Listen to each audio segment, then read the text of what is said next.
আপুনি আপোনাৰ জীৱনত কি মাছ দেখিবলৈ পাইছে? হয়তো মোৰ নিচিনাকৈ বজাৰত সহজতে উপলব্ধ ৰৌ, ভকুৱা, আৰি, চিতলৰ পৰা আৰম্ভ কৰি grass carp, common carp, silver কাৰ্পৰ পৰা পুঠি, খলিহনালৈ বিভিন্ন ধৰণৰ মাছ দেখিবলৈ পাইছে।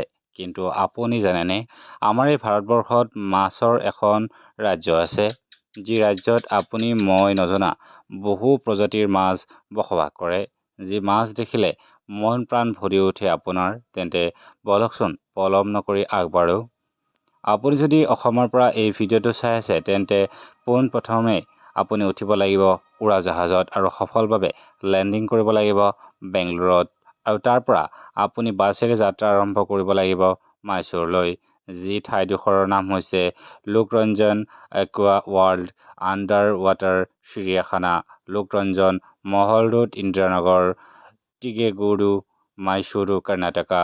তাত আপুনি দেখিব যে এটি বিশাল আকৃতিৰ এখন ঘৰ বনোৱা আছে, যি ঘৰত হাজাৰ হাজাৰ মাছ একেলগে বসবাস কৰি আছে।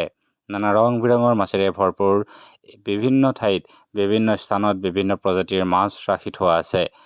মন প্ৰাণ ভৰি আপুনি চাব পাৰিব বিভিন্ন প্ৰজাতিৰ মাছ, যি মাছবোৰ আপুনি জীৱনতো দেখা নাই, আৰু এনে কিছুমান মাছ আছে যি মাছবোৰৰ গঠন আকৃতি আপুনি কেতিয়াও কল্পনাও কৰা নাই। নানা ৰঙীন সৰু বৰ মাছবোৰৰ ভিতৰত মই যেতিয়া সোমাই পৰিলোঁ, তেতিয়া মই নিজে তবত মানিলোঁ যে পৃথিৱীত সৃষ্টিকৰ্তাই এনে মাছো সৃষ্টি কৰিছে যি আমি কল্পনাই কৰিব নোৱাৰোঁ।